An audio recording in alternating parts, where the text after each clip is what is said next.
Bismillahirrahmanirrahim. Assalamualaikum warahmatullahi wabarakatuh. Teman-teman sekalian, kali ini saya akan melanjutkan pembahasan tentang volume marker dan plugin di dalam JS Python, dan ini merupakan rangkaian dari pembahasan sebelumnya.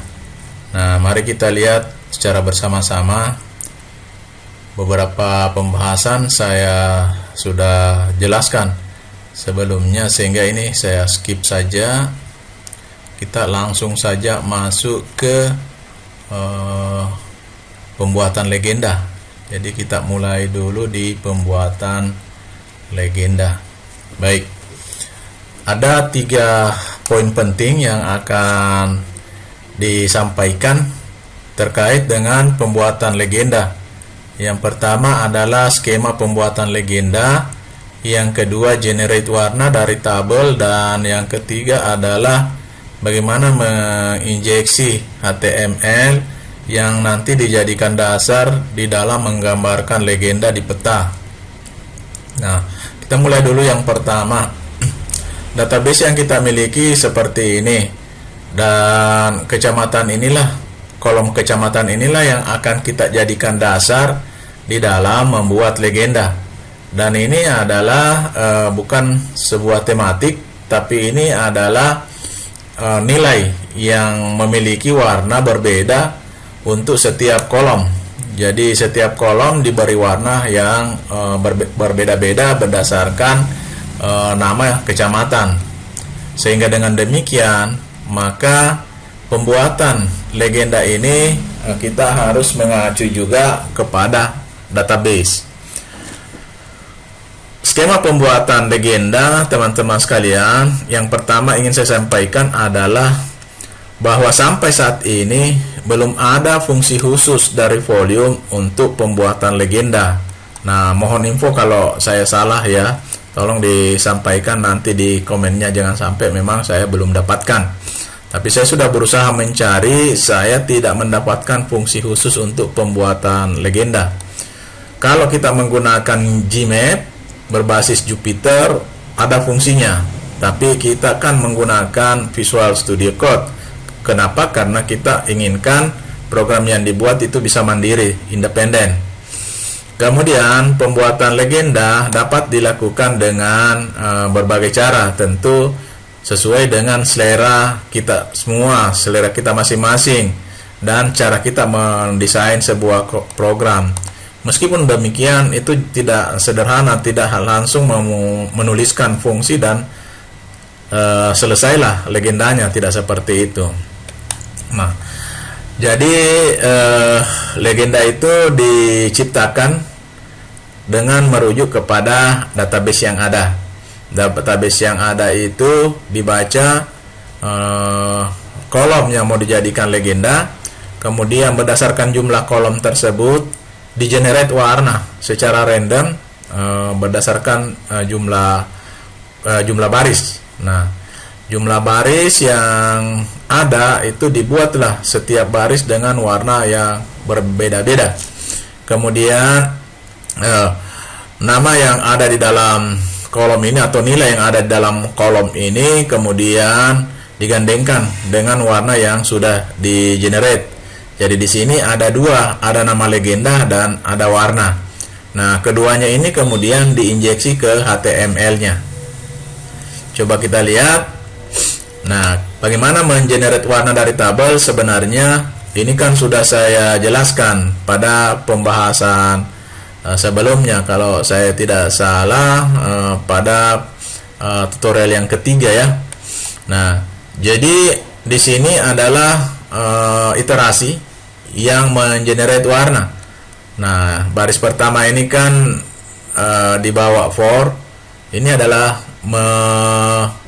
mengambil warna secara random mulai dari angka 16 sampai 256 sebanyak 3 buah. Jadi kalau saya ambil contoh di sini 125, 250, 121, bisa saja tidak seperti ini kan, ini adalah contoh saja. Nilai ini kemudian oleh baris berikutnya diubah atau dikonversi menjadi nilai heksadesimal. Nah, nilai heksadesimal ini kan kemudian digabungkan dengan tanda crash ini atau tanda pagar ini dan dibuat menjadi huruf besar semua untuk string alfabetik ya, string alfabetiknya kemudian diubah menjadi huruf besar semua. Nah, kemudian digandengkan dengan data SHV. Data SHV file yang sudah kita buat sebelumnya itu ditambahkan satu kolom lagi namanya color, dan color ini menyimpan warna-warna yang digenerate tadi. Jadi si file ini sekarang selain daripada ada nama kecamatan, ada luas, ada kode tadi, kemudian ada koordinatnya, dan di paling terakhir itu ada warna.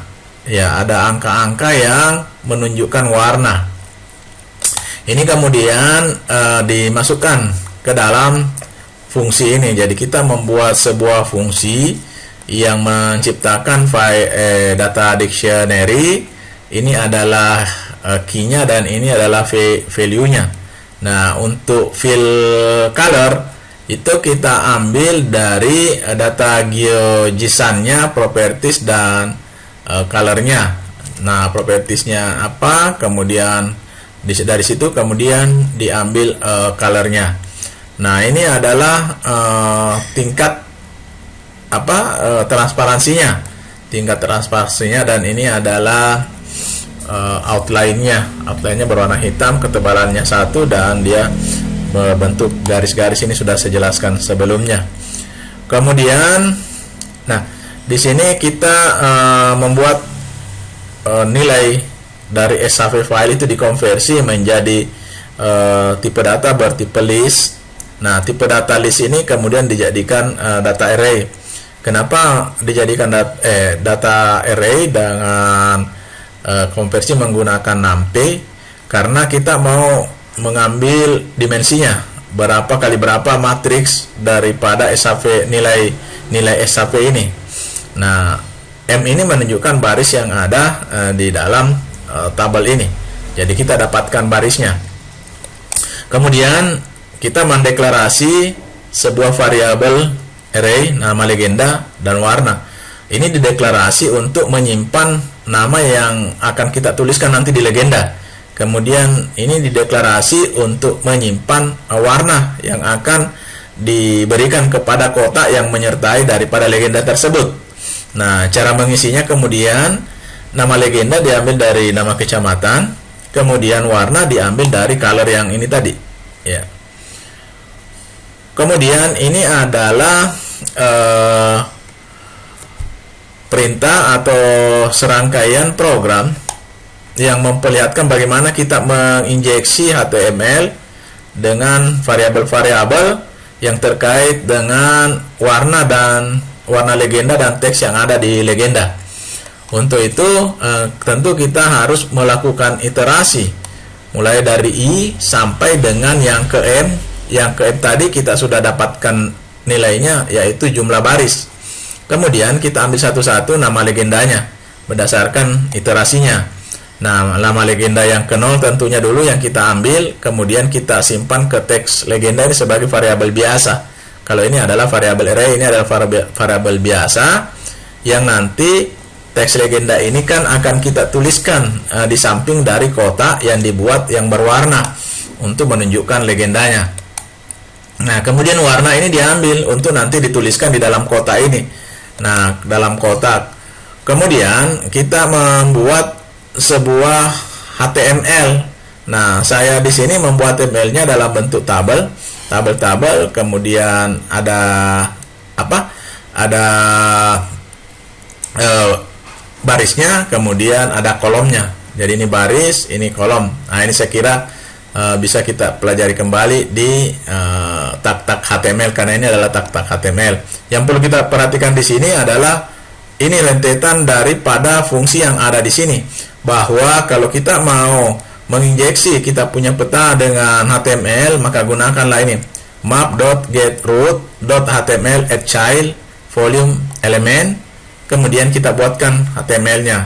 Nah, nanti HTML juga ini kita injeksi dengan nilai-nilai dari variabel. Nah, top legenda kita masukkan sini. Nah, ini kita buat div untuk menggambarkan suatu kotak. Kotak itu kemudian kita atur posisinya fix, artinya tidak bisa dipindah-pindah, tidak berubah. Dia fix di situ. Kemudian berjarak 80 pixel dari kiri.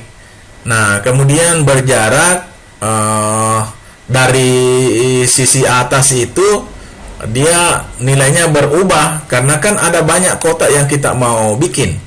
Nah, di sini tentu ada inisialisasi awal top legenda itu. Top legenda itu kita pasang 155 pixel misalkan, maka di sini berisi 155 pixel dulu. Kemudian lebar kotak 50 pixel, tinggi kotak 30 pixel. Jadi nanti harus ditambahkan setiap kotak itu sekitar 30. Di sini saya kasih 25 sebenarnya. Kemudian background color ini adalah warnanya. Nah dipasanglah di situ warna legenda.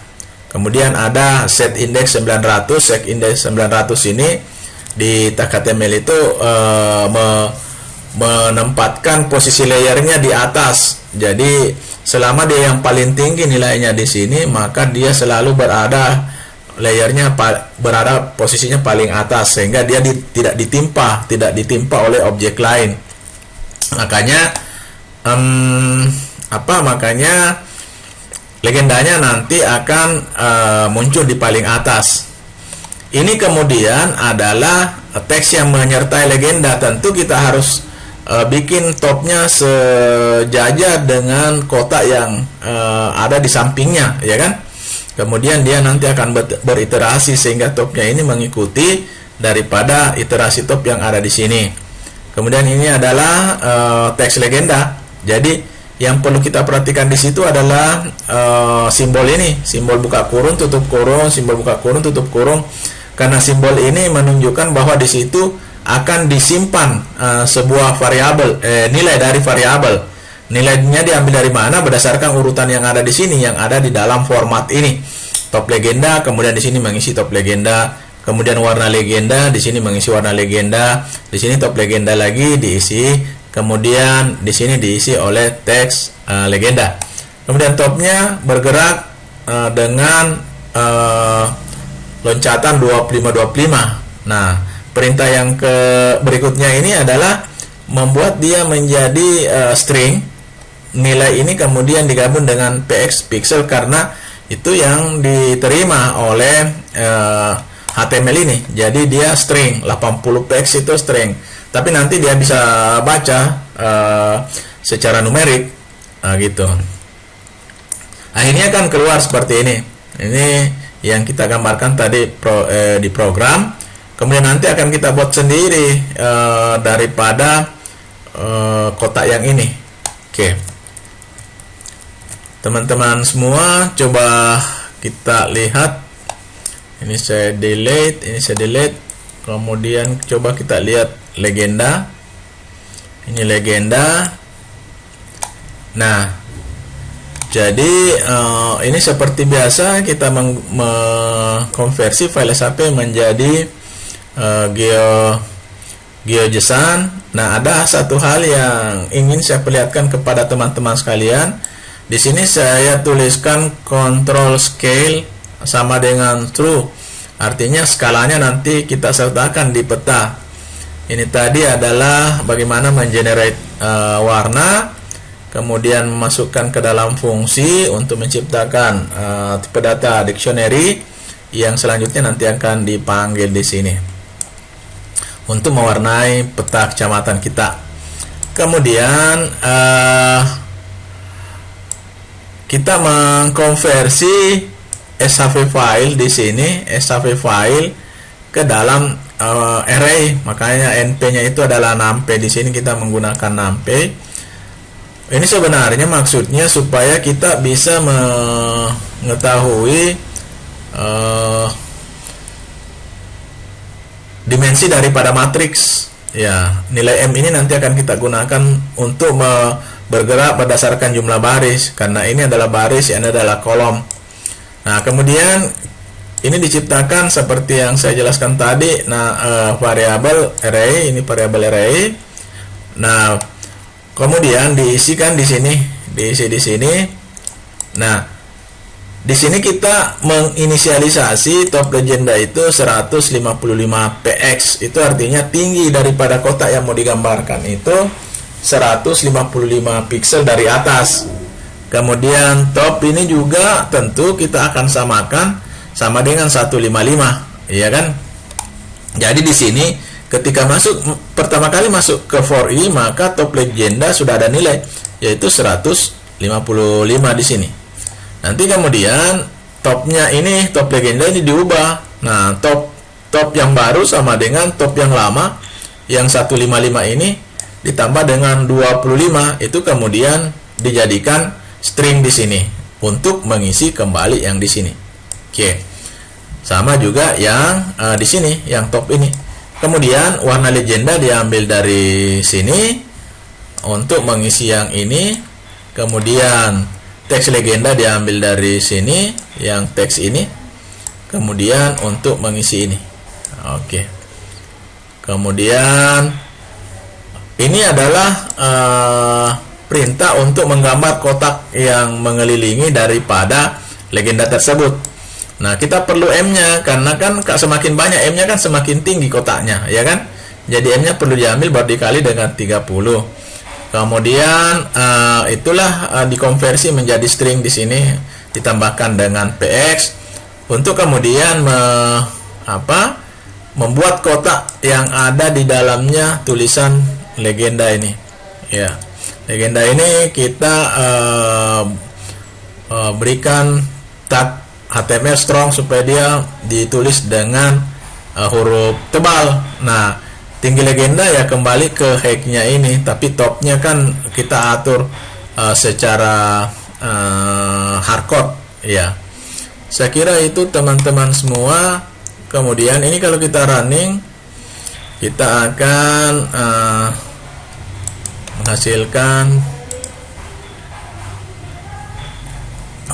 menghasilkan ya seperti ini teman-teman semua. Nah, ya kan? Nah, di sini kita lihat sudah ada skalanya, ya kan? Kita ada skala di situ. Jadi kita sudah berhasil membuat legenda mengambil warna yang di-generate berdasarkan database dari peta yang kita miliki. Nah, ini kalau kita geser-geser, karena kita bikin legendanya fix, ini tidak ikut bergeser. Ini kalau kita perbesar, ya legendanya tetap aja di situ. Kecuali tentu skalanya ikut membesar, ya kan? Oke. Seperti itu teman-teman semua. Berikutnya adalah tentang plugin. Nah, plugin ini ada 4 yang ingin saya sampaikan pada kesempatan ini. Yang pertama adalah plugin mouse, yang kedua adalah plugin digitasi, yang ketiga adalah plugin tentang pengukur jarak dan luas, dan yang keempat adalah plugin insert peta. Nah, plugin mouse ini ada 2. Yang pertama adalah menunjukkan posisi mouse secara dinamis. Jadi kemanapun mouse kita bergerak, maka itu yang ditunjukkan posisinya di sini. Nah, berapa latitudenya, berapa longitudinalnya. Nah, ini di baris program yang 2 ini, yang FMTR ini, kemudian masuk di plugin mouse position. Nah, kemudian FMR-nya itu kan di lat formatternya begini cara menuliskannya. Jadi dituliskan dalam derajat desimal, kemudian separasinya menggunakan ini adalah separatornya, ya, separatornya, ya. Kemudian di depannya ada tulisan mouse, ya. Ini kemudian di add to map. Kemudian yang kedua ini adalah perintah untuk memunculkan titik koordinat di mana kita mengklik di peta. Jadi di posisi mana kita mengklik di peta, maka itu akan dimunculkan latitude dan longitude-nya. Nah, coba kita lihat programnya. Ini kita tutup, kemudian kita lihat plugin mouse. Nah, perintah yang 3 ini untuk plugin mouse-nya. Jadi ini kalau kita running, oke, mari kita lihat hasilnya seperti apa, teman-teman semua. Oke, ini kalau kita akan lihat ini kan kelihatan dimanapun mouse ini kita geser, maka koordinatnya akan berubah di sini sesuai dengan posisi mouse berada. Kemudian kalau kita klik, maka akan muncul koordinatnya seperti ini di posisi di mana kita mengklik. Oke, saya kira itu untuk plugin mouse. Berikutnya adalah plugin digitasi. Nah, untuk plugin digitasi, perintahnya sebenarnya hanya menggunakan plugin draw. Kemudian ada export through, artinya yang kita digitasi ini dimungkinkan untuk diekspor. Kalau di sini false berarti tidak bisa diekspor, dan button fasilitas untuk mengekspornya itu tidak ditampilkan. Kemudian di sini ada file name data.geojson. Data.geojson ini adalah nama file ketika kita mengekspor dari hasil digitasi kita. Kemudian position top left ini adalah posisi di mana ditempatkan daripada fasilitas atau tools untuk melakukan digitasi. Kemudian draw option sama dengan none. Ini nilai awal diberikan draw option sama dengan none, artinya tidak ada yang tergambarkan.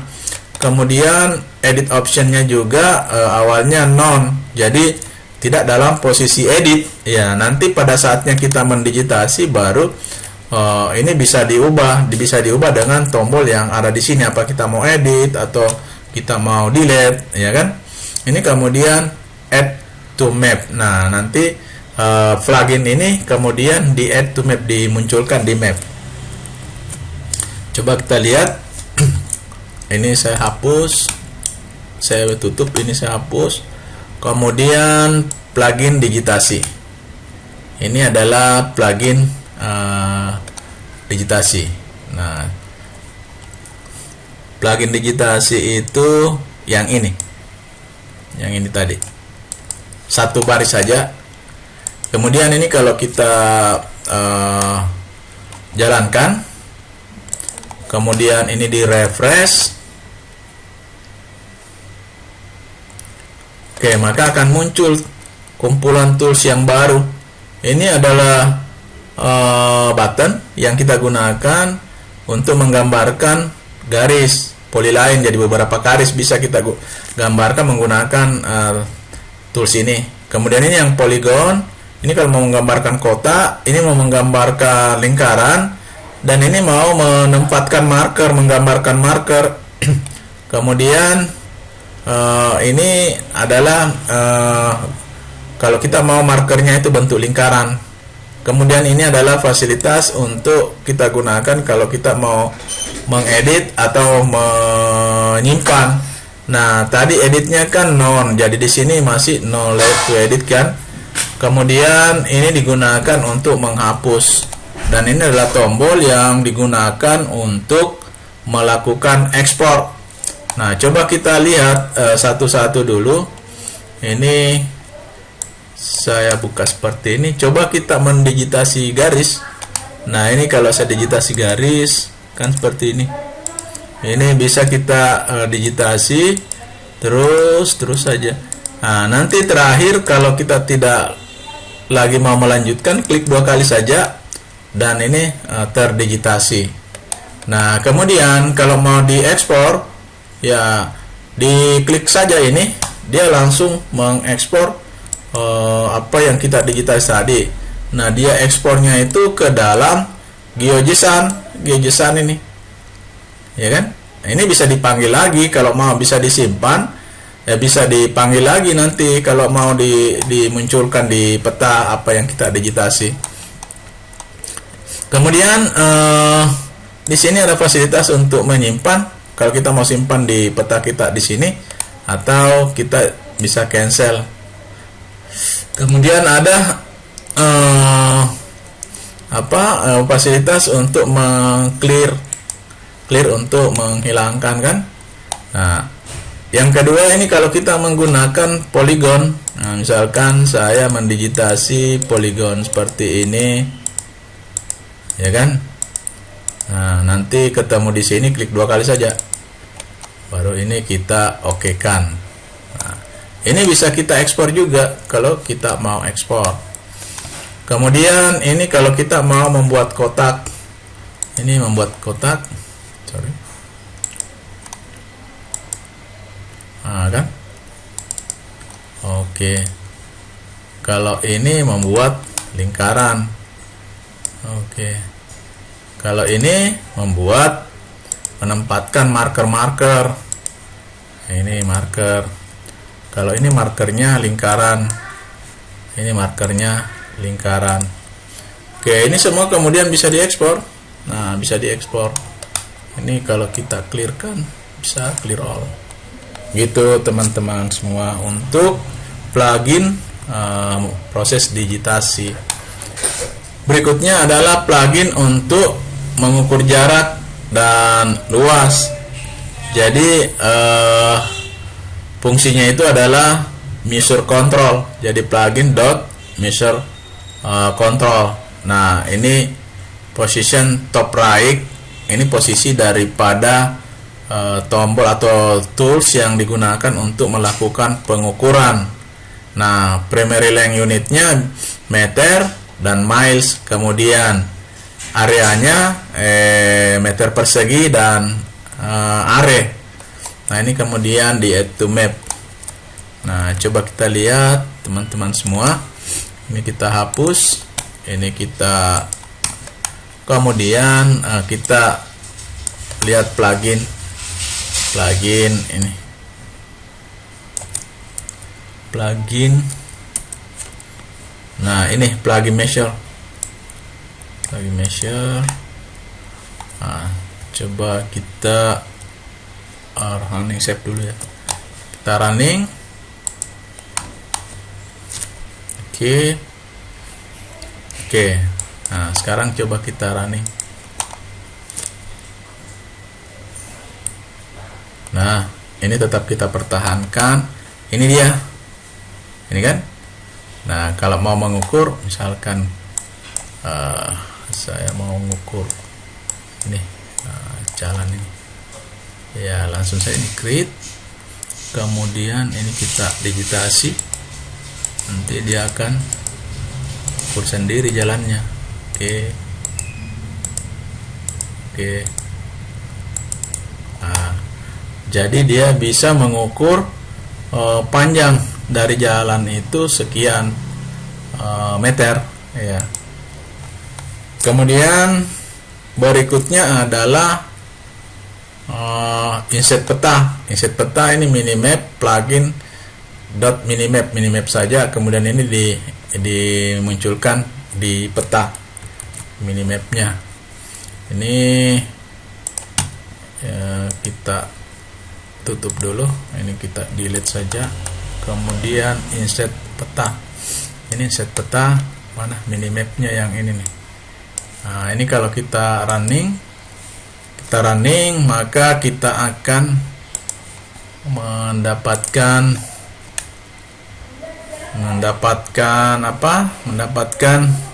insert petanya di bawah sini. Nah, ini kalau kita perbesar maka dia ikut, itu kan. Kalau ini kita geser maka ada kotak yang menunjukkan posisi kita punya